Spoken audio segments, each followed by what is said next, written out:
Well, good morning. It's a joy to be here with all of you. Welcome, everybody. So nice to see all of you this morning. We're going to begin with a reading from Whispers from Eternity. And this one is called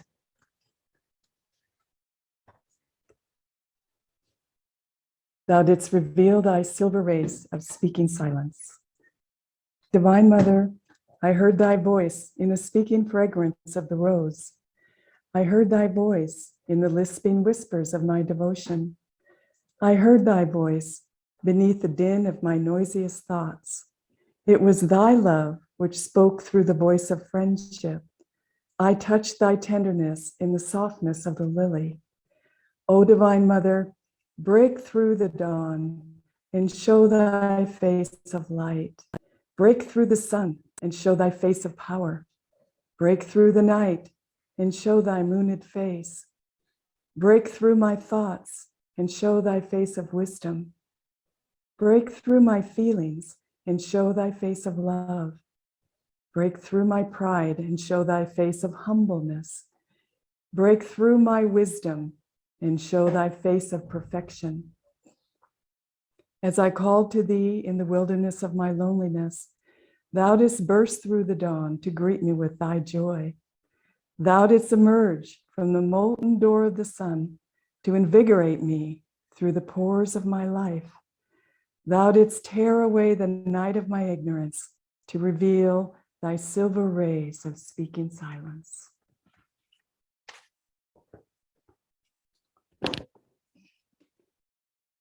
Such a beautiful reading, and it's so wonderful to have the privilege of being able to share these whispers from eternity every Sunday, because Master said he would speak to us through these whispers. And when we listen, we should take the words and the vibrations of love directly from the Master into our hearts, because he put his vibrations into these beautiful poems and prayers of whispers from eternity. So it's just a privilege to be able to even speak in his behalf. Last night, yesterday, we had such a wonderful day here at the center and all over India, because there was this beautiful retreat, Kriya retreat, that was going on all day long. And it was wonderful because over 125 people joined in for the whole day, and many others as they could throughout the day. And it began with a meditation of 4 hours. It was very, very deep and very profound. And then there was other activities. There was chanting and questions and answers. And throughout there was just different activities throughout the day. And it was all online. And it culminated in a beautiful Kriya ceremony given by our Kriyacharyas Jaya and Devarshi. So beautiful. And I was astounded because I was so inspired the whole day. And here I was on my phone, watching it on my phone. And I thought, I'll never watch my phone and have a Kriya initiation or a deep Kriya meditation or anything on my phone. Who would have thought? But it was so wonderful because there were so many other people doing the exact same thing. And we are in the age of Dwapara Yuga now. This never would have happened even 20 years ago.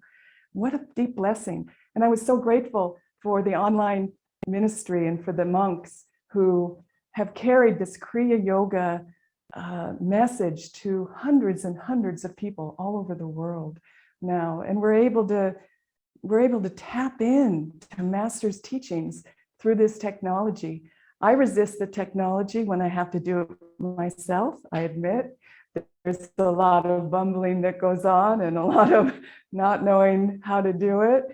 But the new generation, all of you that have come in, know how to do it. And so what is the vibration that we have to keep through all of this? Are we going to really focus on the retreat all day long and feel Master's presence coming through this technology, and feel the love of the gurus, and feel the support of our guru bhais as we're all meditating together?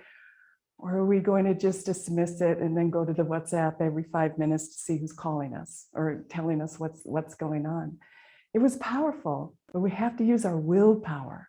We have to use our willpower. And Master said that when our will is aligned with God's will, then we have that power. We can concentrate.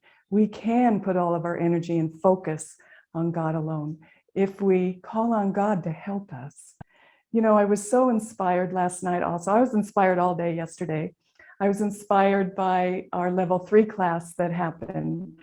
15 lovely new souls are taking discipleship, and they all told their stories about how they met Master.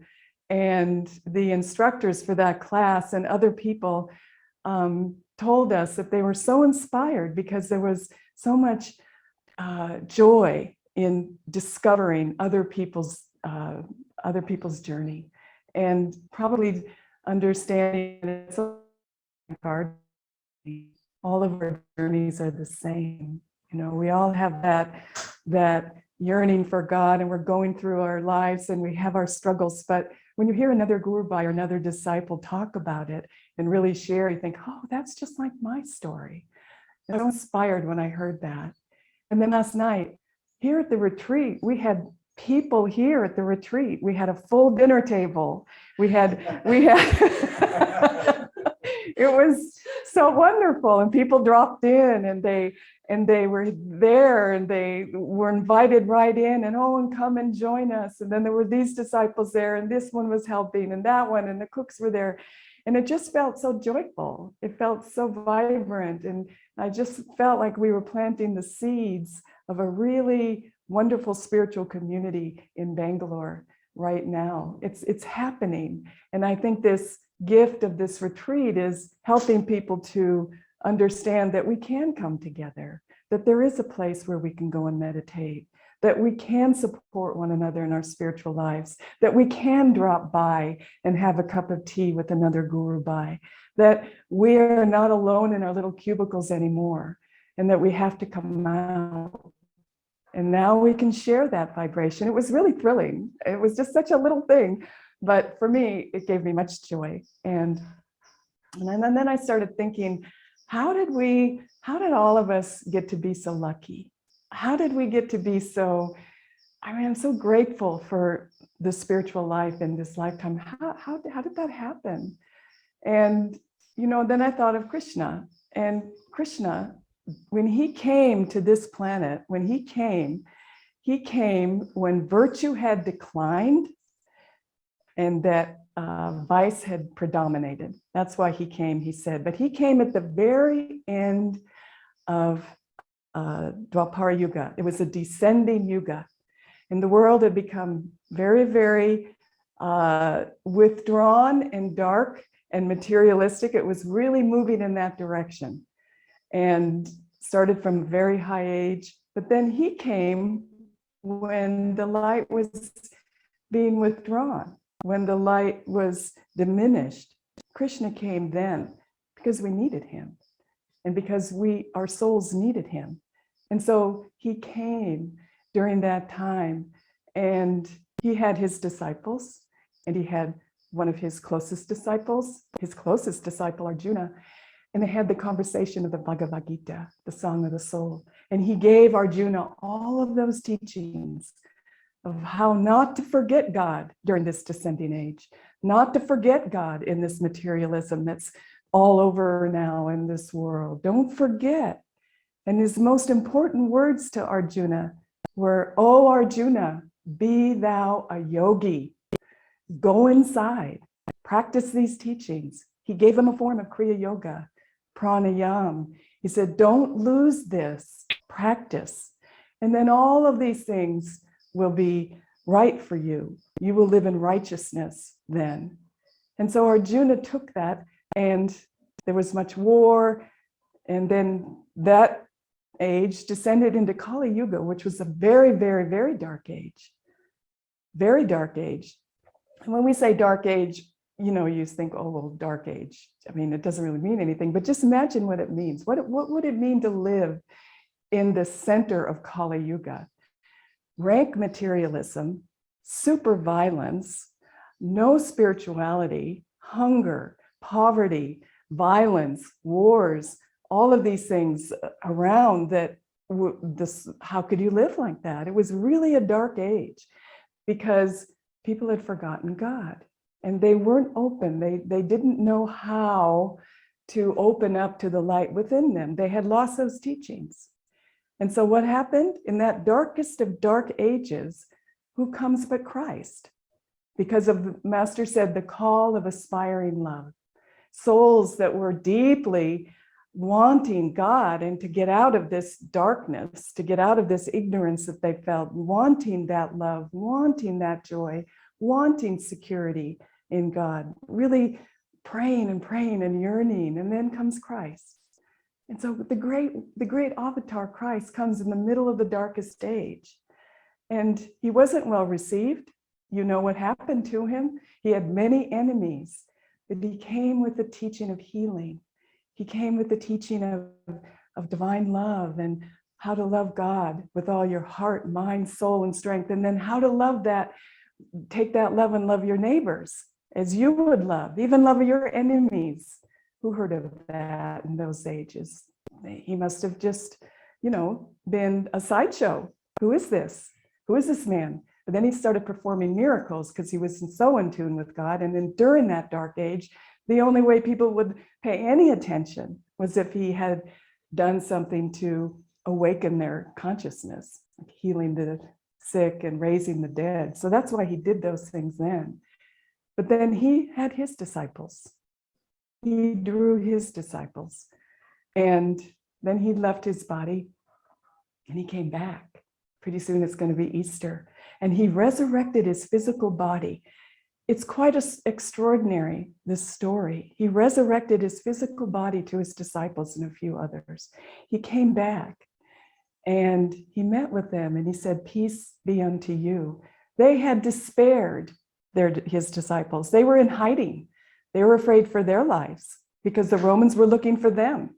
Imagine if the police were looking for you because you followed Yogananda, you would be scared. It would be, think of it. I mean, it's a reality. These souls went through that. It was a very scary time. And so there he comes. He resurrects his body in 3 days. He said, I'll be back. And he was. And then he gave them instructions. He gave them instructions. And he said, take these teachings out. I want you to go in pairs, and I want you to go out into the world and take these teachings. And then he gave them, before he sent them out, the vibration of Om. They all heard Om. And St. John, in one of his epistles, said, it was as if we were drunk. He gave them ecstasy. He gave them samadhi also. So they were filled with the Holy Ghost, samadhi, bliss, love, divine power.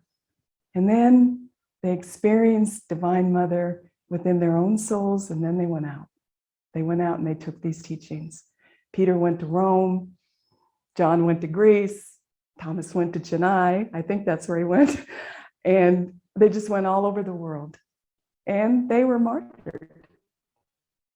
They were martyred. They lost their lives because of their faith. But you couldn't take the faith away from them because they were already realized. They already knew who they were. They were children of God. Who can take that away from you? Nothing. This physical life is nothing. And their guru had showed them that don't worry, when you die, you will come back. There's a life beyond this world. Don't worry. See, here I am. And so we go through this dark age.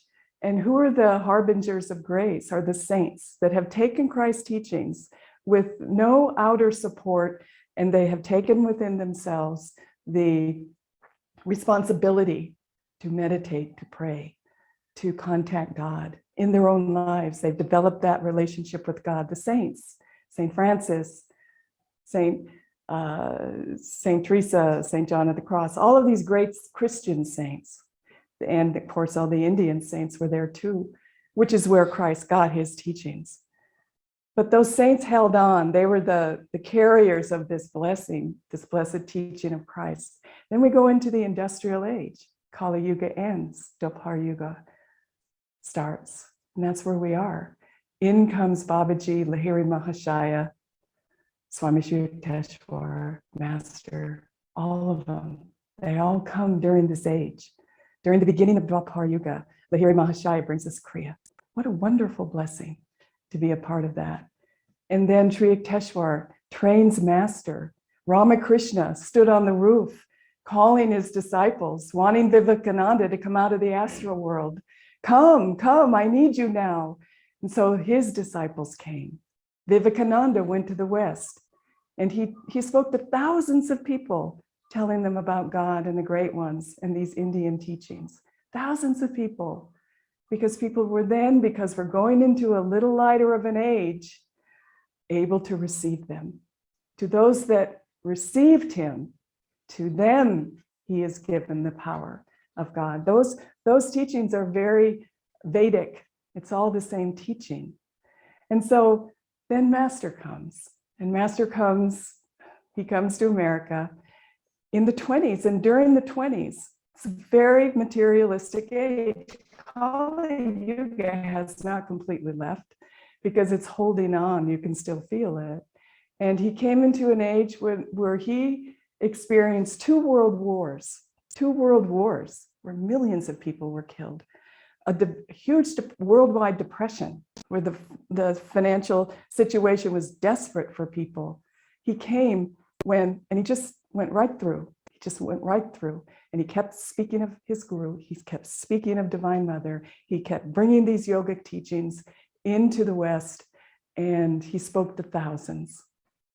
And a few came. And then he collected his disciples. And his disciples came to help him.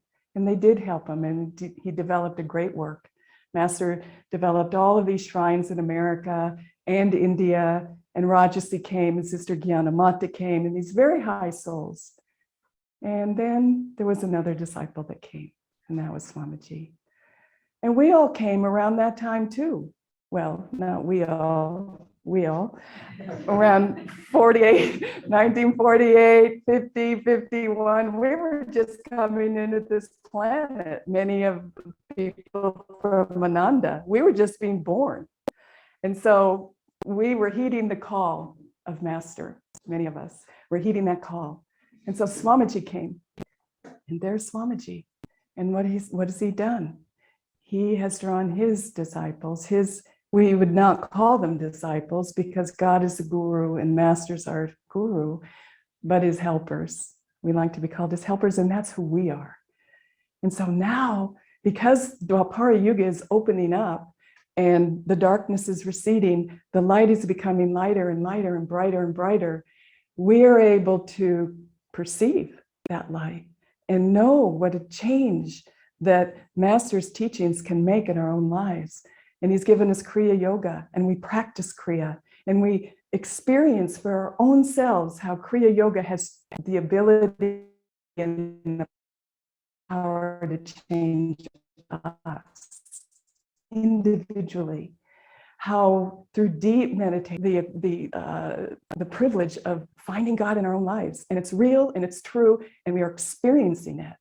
And that's because we're going into a higher age and we're able to. And so for each one of us, we're all here now, and we're the helpers.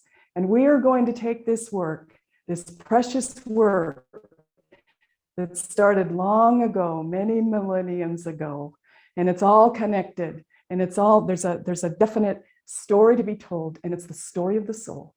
And each individual soul will find God eventually. Master said, every desire is going to be satisfied. And if that desire in your heart is so strong for God, then time and space are an illusion. You can find God like that. Master said to one of his disciples, well, what if I can't just think I'm free? I mean, if I think I'm free, I'm not free. And he said, well, you just answered your own question. I'm not free. He said, if your desire and that thought in your heart and in your mind is strong, you can be free in this moment. And so these teachings are not just something that you get on the internet and go from here to there and here to there. These teachings are powerful love and divine power behind them.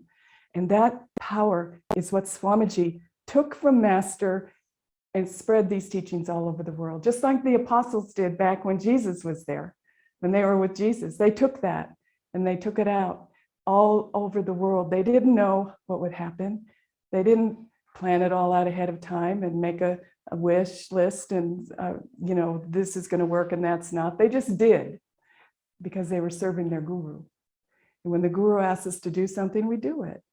The results will take care of themselves. Absolutely. And so what a blessing for all of us to have the spiritual family that we have now because of these great souls. And the more we can tune into them, the more we can accept our lives as humble servants and guru bhais and disciples, and just be right where we are and spread those teachings of love, of joy, of forgiveness. Forgive people that have hurt you. Don't hold on to grudges. You're blocking the energy in your own heart. Don't criticize. Don't judge. Don't judge anybody. You can judge yourself a little, but not too much. Just enough so that you have self-awareness. Oh, maybe I need to change that. I'll work on that. And then do it. And use your God-given willpower and ask the guru to help you. And the biggest blessing of all of this is that those teachings are given to us by a God-realized master. And master, his only job is to free us from all of those things that are holding us back from being happy. And so tune into him now, because now it's even easier. We're going into an ascending Dwapara Yuga. And where does it end? Satya Yuga and beyond. So we want to get out now before it starts descending. Because it will. It's the cycle of time. But now, I look at all the faces and I look at all the people we've met here in India and all over Ananda and all over the world. There's a special spark and a real knowing. I know you. I've seen you before. There's a comfortableness in when you meet another disciple. There's a feeling of, okay, we've been doing this before, and we must have been. We must have been with Christ. Maybe we were with Krishna at Kurukshetra. Maybe we were in the dark ages with the saints and sitting at Mother Teresa, Sister Teresa of Avila's feet. How do we know? But we do know that now we are here in this moment, during this time, with all of these blessings and these teachings in our guru and in one another. And we do know those things. And so let's make use of them in this life. Let's not waste this life. We can if we want, there's no compelling, but just remember that call of aspiring love. He didn't come because people didn't want him. He came because we want him. And the more we want him, the more he will come. And the more we open our hearts, then he will come to us. And then we can share it. And we'll know, like those apostles, after they received the Holy Ghost and they were in ecstasy, then they could take it out. Then, oh, this is what we're doing. And this is for us. We've been given this technique of Kriya Yoga. That will give us the freedom and the awareness of God's presence within so that we can take that out. And even if we don't have ecstasy and we don't have bliss, we have something. Everybody has something to share. Something. A kind word, a good thought, generosity, compassion for all those in our life right now. We have something to share. And as you share that, then your soul expands, because the nature of bliss is to grow and expand. And so as we go into this new age, as we go into the deeper teachings of Kriya Yoga, of these great ones that have given us these blessings, do it with sincerity and humility, not for what you can get, but for what you can give, because therein lies the growth. Therein lies that growth. that where you're sharing and you're giving, just who you are. You don't have to be anybody other than who you are. Oh, I need to get my master's. I need to go do this. I need to be more important. I need to have a skill. No, you don't. You can if it's your dharma and you want to, but don't forget God in the process. Don't forget that the primary thing that we need to share is our own self aligned with Divine Mother. And she can come through us then, and we can make a difference. And that's why we were born. We were born to help. I'm sure of it. Everybody in this room, everybody listening, everybody all over that was at the retreat yesterday, everybody all over that are in tune, you know that.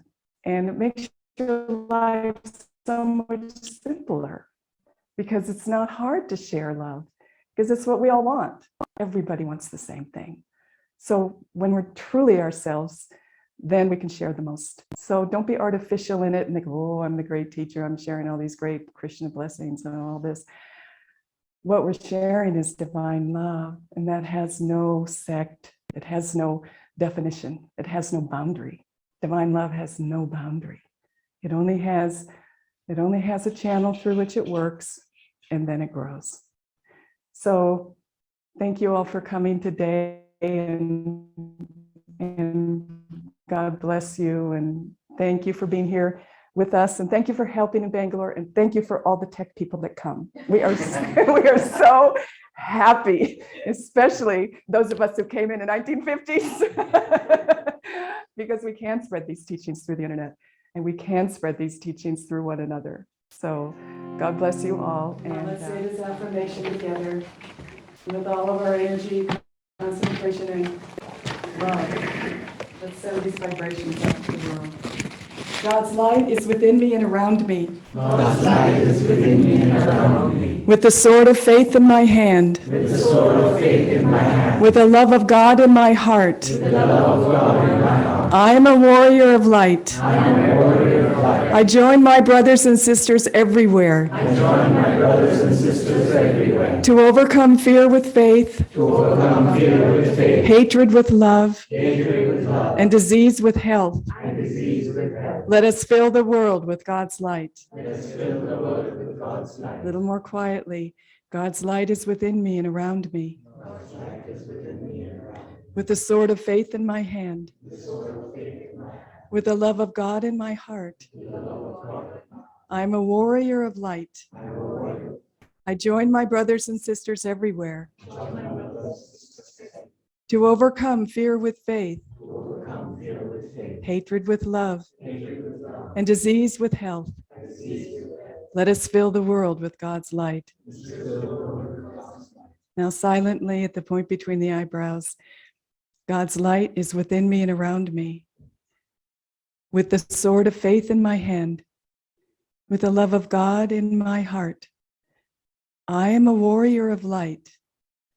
I join my brothers and sisters everywhere to overcome fear with faith, hatred with love, and disease with health. Let us fill the world with God's light. Om Shanti Shanti. And now let's close with the healing prayer and call to mind all of those that you know who are in need of healing energy in their bodies, their minds, their souls, and include souls all over, especially those who are suffering in war-torn countries, especially those that are suffering mentally with loneliness and depression. Include all souls and fill them with light, fill them with God's light, and see this light spreading out all over the world, touching souls in need everywhere. Divine Mother, thou art omnipresent. Thou art in all thy children. Thou art in all these souls. Manifest thy healing presence in their bodies, in their minds, and in their souls.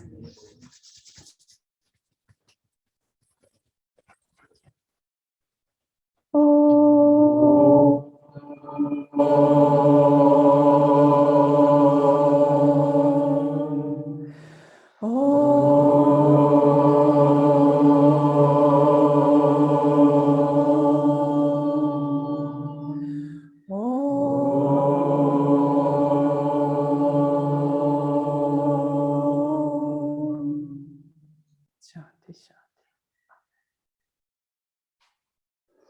go out with joy.